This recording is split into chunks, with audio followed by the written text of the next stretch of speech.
Good evening. The Prime Minister's father has urged his son to give an alpaca in South Gloucestershire a stay of execution.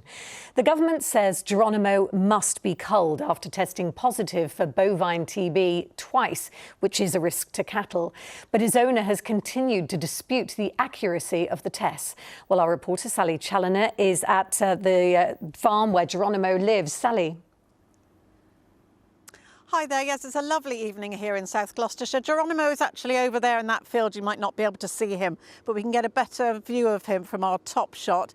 He looks very happy, even though he's isolated from the other alpacas. He has to be kept on his own.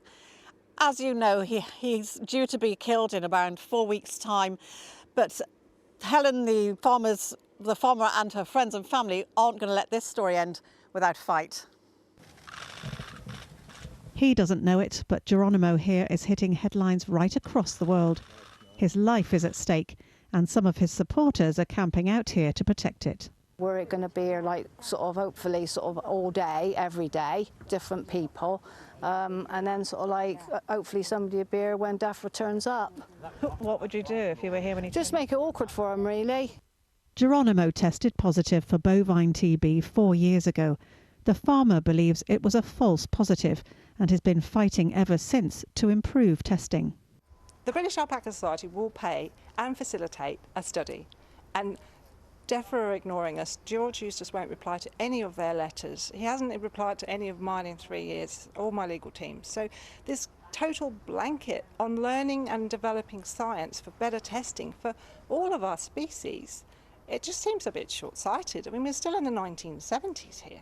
Bovine TB is perhaps the biggest issue for UK livestock farmers. 40,000 cattle are culled because of it every year. Alpacas, badgers and deer are also susceptible. DEFRA says the tests on Geronimo were accurate, and he also needs to be killed to help eradicate this disease. But the Prime Minister's own father doesn't agree. An animal which is diseased would not have survived 5 years, that is for sure. There is a case, surely, to let this lady have one test now, a blood test. She says there's a new test called Activate. Surely that's the right thing to do. Retest Geronimo! Today, some supporters marched in London to make Geronimo's case, though the promise of alpacas in the capital's streets didn't materialise. But the farmer hopes it'll all be enough to change the government's mind.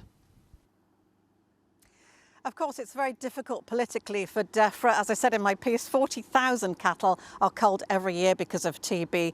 So if the government gives Geronimo a reprieve, we could see some very angry farmers who see theirs taken away and killed after just one positive test.